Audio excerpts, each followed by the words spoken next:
Hello everyone, खमा घनीसा। Welcome back to my channel pages of विभाज लाइफ। जैसा कि आप लोगों को थंबनेल से पता चला होगा कि आज हम बात करने वाले हैं बेबीज में जो कोल्ड एंड कफ की प्रॉब्लम होती है उसके बारे में। If you like this video please like share and subscribe my channel. बहुत नॉर्मल है, बट अगर ये बेबीज को हो जाए, वो भी न्यूबॉर्न बेबीज को स्टार्टिंग के 1 ईयर के अंदर, तो वो बहुत प्रॉब्लम क्रिएट करता है। और मैंने इस प्रॉब्लम को फेस किया काफ़ी लंबे टाइम तक। तो जब मेरा बेबी हुआ था तब से उसको कोल्ड एंड कफ की प्रॉब्लम रही है, और वो जब 3.5 महीने का हो गया था, 3.5 का, तब तक उसको ये प्रॉब्लम कंटिन्यू रही थी। उसके लिए हमने एलोपैथी ट्रीटमेंट भी लिया है, लेकिन उसके साथ साथ जो हमने घरेलू उसके जो रेमेडीज यूज़ करी है वो मैं आप सबके साथ शेयर करने वाली। ये जो रेमेडी है वो मैंने एज अ कोल्ड उसके लिए यूज़ नहीं करी थी कि मुझे कोल्ड हटाना है इसके लिए मैंने ये चीज़ यूज़ करी हो, ऐसा नहीं था। वो यूज़ मैंने किसी और चीज़ के लिए करती मुझे, लेकिन मुझे कोल्ड में उसके बहुत रिलीफ मिला है, तो वो चीज़ मैं आगे आपके साथ शेयर करूँगी। लेकिन उसके पहले हम बात करते हैं कि बेबीज़ में कोल्ड होता क्यों है, क्या क्या रीजंस है कि बेबी को कोल्ड हो सकता है। फर्स्ट की बात करते हैं कि बेबीज में कोल्ड का फर्स्ट रीज़न अगर हम डिस्कस करें तो आफ्टर डिलीवरी एडवाइस किया जाता है कि आप जो मदर हैं उसे कर्ड नहीं खाना चाहिए, आइसक्रीम नहीं खानी चाहिए, ऐसी कोई भी चीज़ नहीं खानी चाहिए जो ठंडी रहती है। तो इस तरह की कुछ परहेज़ बेसिकली न्यू मॉम को बोला जाता है आफ्टर डिलीवरी करने के लिए, और उसके लिए ये बोला जाता है कि बेबी को कोल्ड हो जाएगा। तो इस चीज़ का डायरेक्ट फ़र्क बेबी को नहीं रखता है। सबसे पहली चीज़ तो ये है कि मदर को क्यों बोला जाता है, बिकॉज डिलीवरी में बहुत ब्लड लॉस हो चुका होता है, तो मदर की जो बॉडी होती है उसको थोड़ी हीट की ज़रूरत होती है, तो वो ये सारी चीज़ें ठंडी खाने से उसको नुकसान होता है। और दूसरी चीज़ ये है कि कोल्ड की अगर हम बात कर रहे हैं तो उससे डायरेक्ट बेबी को कोल्ड नहीं होता है। हाँ, इससे ये हो सकता है कि मदर को कोल्ड हो जाए और फिर baby most of time mother के साथ रहता है, फीड के टाइम एकदम पास में रहता है, तो वायरस मदर से बेबी तक पहुंच जाए और बेबी को कोल्ड की प्रॉब्लम हो जाए। तो इसलिए न्यू मॉमीज़ को एडवाइस दिया जाता है कि आप लोग इस तरह की चीज़ें ना खाएं। अब रीज़न नंबर हम सेकंड की अगर बात करें तो टेम्परेचर के लिए, टेम्परेचर से भी बेबी को बहुत फ़र्क पड़ता है कोल्ड में। अगर आप जिस रूम में हैं वहाँ पे आप एसी यूज़ कर रहे हैं, देन आप एकदम से बेबी को बाहर लेके चले जाएं जहाँ टेम्परेचर बहुत चेंज हो जाए, तो उससे बेबी को कोल्ड होने के बहुत ही ज़्यादा चांसेस होते हैं। और ये बहुत मतलब देखा गया है कि इसी की वजह से बेबी को ज़्यादा कोल्ड रहता है। क्योंकि मेरे बेबी को भी कार के एसी, मतलब हम कहीं जाते हैं और जब भी मैं कहीं इधर उधर जाती हूँ तो बेबी को वापस से वो कोल्ड की थोड़ी थोड़ी प्रॉब्लम स्टार्ट हो जाती है 1-2 दिन के लिए। फिर जब मैं रेमेडी यूज़ करती हूँ उससे वो मुझे ठीक लगता है। तो आपको करना क्या है कि अगर आप एसी वाले रूम में बैठे हैं तो आप रूम से अगर आपको बाहर जाना है तो 15-20 मिनट पहले एसी ऑफ कर दीजिए। उसके अलावा रूम के गेट खोल दीजिए, तो उससे टेम्परेचर थोड़ा सा नॉर्मल हो जाएगा। देन आप बेबी को बाहर लेके जाइए। इसी तरह से आपको कार में भी करना चाहिए कि अगर आप जहाँ पहुँचने वाले हैं वहाँ मतलब उसके 5 मिनट पहले से आप थोड़ा एसी कम कर लीजिए या बंद कर लीजिए। इस तरह से आप अपने हिसाब से टेम्परेचर को थोड़ा एडजस्ट कर लीजिए। तो ये रीज़न नंबर 2 है जिससे आप बहुत आराम से अपने बेबी का केयर कर सकते हैं। रीज़न 3 अगर हम चलें तो फैमिली मेम्बर्स या बाहर से लोग आके आपके बेबी से मिलते हैं, तो आप उस पर थोड़ा ध्यान रखिए कि जो बेबी के कांटेक्ट में आ रहे कहीं उनको तो कोल्ड नहीं, क्योंकि वायरस बहुत इजीली बच्चों तक पहुंच जाता है एंड बच्चे बहुत परेशान होते हैं। तो आपको इस चीज़ का भी ध्यान रखना चाहिए कि बच्चे किससे मिल रहे हैं और उनको कोई तकलीफ़ तो नहीं है, उनको कोल्ड की प्रॉब्लम तो नहीं है।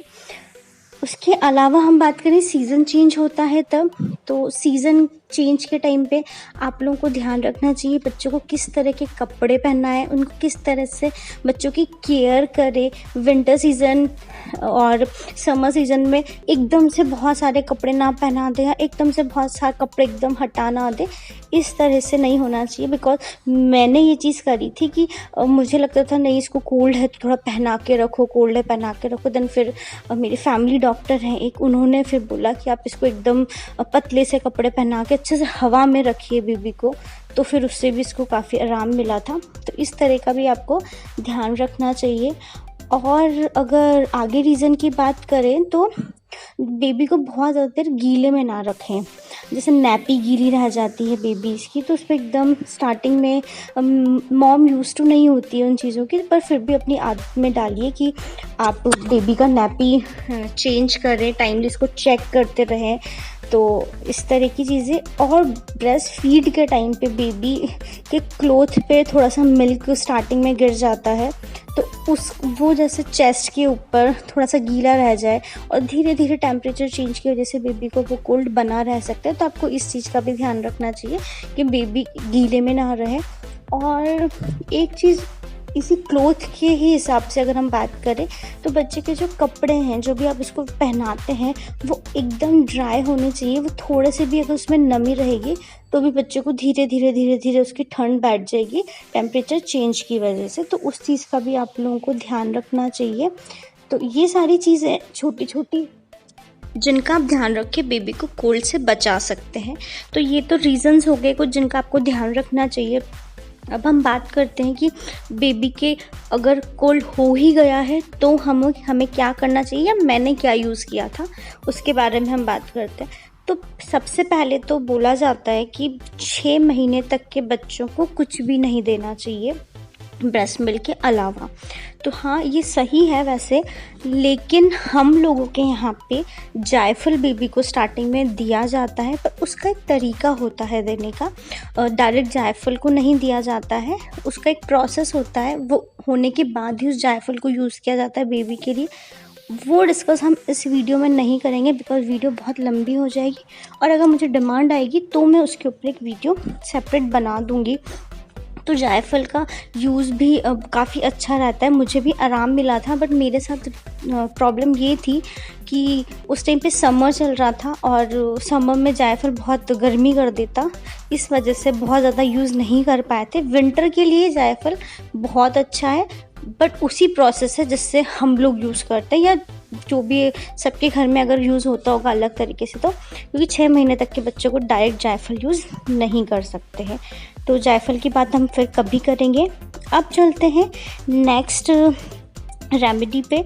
तो उसके लिए आपको रात को ही यूज़ करनी है, उसको दिन में यूज़ नहीं करनी। जैसे दिन में हम बेबी को इधर उधर ले जाते हैं, टेम्परेचर थोड़ा चेंज होता है, रूम से बाहर ले जाते हैं, उस टाइम पे नहीं करना होता है वो। और बहुत ज़्यादा गर्मी हो रही है, बहुत ही ज़्यादा, तो भी आपको वो चीज़ यूज़ नहीं करनी है। मतलब आपको ये देखना है कि हल्की सी ठंड के टाइम पे ये चीज़ आपको यूज़ करनी है, बहुत गर्मी में नहीं करनी है। अब करना क्या है, इसके आपके पास 2 तरीके हैं। मैं पहला तरीका बताती हूँ। एक कॉटन का क्लॉथ लेना है, एकदम क्लीन, क्योंकि वो बेबी की बॉडी पे डायरेक्ट जाने वाला है, सॉफ्ट होना चाहिए। उसको आपको यूज़ ऐसे करना है कि गैस के ऊपर तवा रखना है, तवा एकदम साफ़ होना चाहिए, बिल्कुल क्लीन होना चाहिए, क्योंकि वो उसके ऊपर क्लॉथ रखेंगे। तो आप गैस ऑन करिए, उसके ऊपर तवा रखिए, देन उसके ऊपर वो क्लॉथ रखिए। वो क्लॉथ जब हल्का हल्का गर्म हो जाएगा तो आपको उसको बेबी के चेस्ट पे और चेस्ट के जो पीछे बैक पे, यहाँ पे उसकी सिकाई करनी है। अब ये चीज़ आप लोगों को ध्यान रख के करनी है कि बच्चे को कितना गर्म सही लगेगा, ये आप लोग जानते हैं कि आपके बेबी की स्किन कितनी टॉलरेट करेगी। बच्चे की स्किन बहुत सॉफ्ट होती है, तो आपको बिल्कुल बहुत हल्का सा हीट जानी चाहिए, बहुत ही हल्की सी। वैसे तो किचन से रूम तक लाएंगे तो ही काफ़ी वो ठंडा हो जाता है, बट आपको ध्यान रखना है कि बिल्कुल हल्का होना चाहिए। बच्चे की स्किन को कुछ भी नहीं फ़र्क होना चाहिए। और अगर आपको ऐसा लग रहा है तो आप उसको क्लॉथ के ऊपर, डायरेक्ट क्लॉथ पे, मतलब जैसे अपने बच्चे की टी शर्ट हटा के डायरेक्ट यूज़ नहीं करना है, टी शर्ट के ऊपर से ही यूज़ करना है। तो उसका आप ध्यान रखिएगा कि कितना वो गर्म है। तो एक तो गैस पे कर सकते हो, तो मैंने गैस वाला भी अपने फैमिली मेम्बर किसी पे ही किया था, लेकिन मैंने जो अपने बेबी पे किया था वो रूम में बहुत ईजी रहता है प्रेस से करना। तो मैं कॉटन, हम राजपूतों में जो ओढ़नी होती है कॉटन की, उसको थोड़ा सा टुकड़ा लेकर प्रेस से उसको गर्म करके बेबी को मैंने सिकाई दी थी। उससे भी काफ़ी जो कफ होता है उसमें काफ़ी रिलीफ होता है बेबी को। तो आप ये यूज़ करें तो प्लीज़ ध्यान रखिएगा, बेबी को गरम मत लगा देना। आप ऐसे भी मदर हैं या जो भी, अगर आप ये वीडियो सुन रहे हैं तो आप उस अकॉर्डिंग आप जानते हैं बच्चे कितने टॉलरेट कर सकते हैं। तो ये चीज़ आप ध्यान से करिएगा अगर आप इसको यूज़ करते हैं तो। एंड लास्ट, जो बहुत इफ़ेक्टिव रही है मेरे बेबी के लिए, वो हम बात करते हैं। तो उसमें मेरे साथ क्या हुआ था कि मेरे बेबी को कोई भी ऑयल सूट नहीं हो रहा था मसाज करने के लिए। तो और हमारे फैमिली में है कि आप घी से मसाज करिए। तो मतलब मैंने ऑयल यूज़ किए थे, बट उसको थोड़े से रेड दाने स्किन पे आ रहे थे, तो फिर मैंने घी यूज़ किया। तो घी भी गाय का यूज़ करना है, जो एकदम येलो होता है। आपको ध्यान देना है कि वो गाय का ही घी होना चाहिए। अब यहाँ पे मैं एक पॉज़ लेती हूँ, और मैंने एक दिन सर्च किया था, क्योंकि मेरे बेबी को कोल्ड था। तो एक ऐप है, उसमें मैंने किया था, तो उसमें दादी नानी के नुस्खे जिस तरह से होते हैं, उसमें लिखा हुआ था कि गाय का पुराना घी बच्चों के छाती पे लगाने से उनको कोल्ड की प्रॉब्लम और कफ की प्रॉब्लम में रिलीफ मिलता है। अब गाय का पुराना घी तो कहाँ मिलेगा, तो मतलब वो चीज़ मैंने एकदम पढ़ के और ऐसे हटा दी थी, बस ये वाली चीज़ थी। लेकिन फिर जो ये कंटिन्यू मसाज वाले टॉपिक पे आते हैं कि फिर और कुछ सूट नहीं कर रहा था, तो फिर मैंने उसको घी से मसाज करना स्टार्ट किया।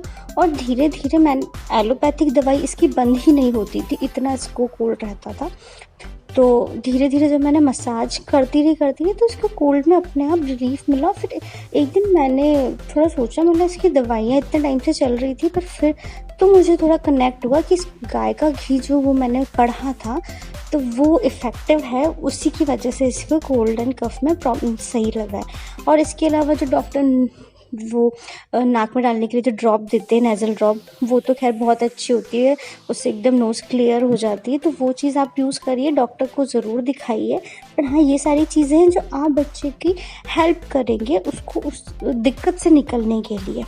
और उसके अलावा अगर आप लोग करना चाहते हैं, क्योंकि वो चीज़ मैंने नहीं करी है, पर हाँ, मैंने जब सर्च किया था तो उसमें था कि आप रूम में स्टीम करिए, और बेबी को एकदम डायरेक्ट स्टीम के नहीं, बस हाँ, रूम में स्टीम चल रही है और बेबी वहाँ है, तो उसको स्टीम से अच्छा रिलीफ मिलेगा, उसको सांस अच्छे से आएगी।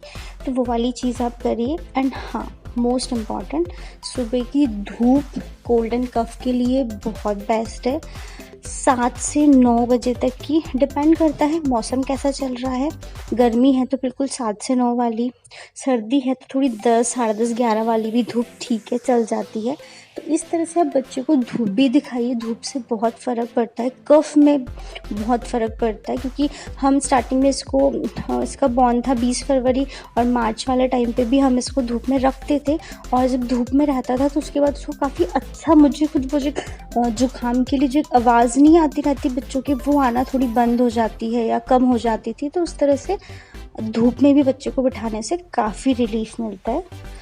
तो इनमें से आप यूज़ करिए। अगर आपको इफ़ेक्टिव लगे, बच्चे के ऊपर काम करे, तो प्लीज़ मुझे कमेंट सेक्शन में ज़रूर बताइएगा, ताकि मुझे लगे कि मेरी मेहनत से किसी का तो फ़ायदा हुआ है।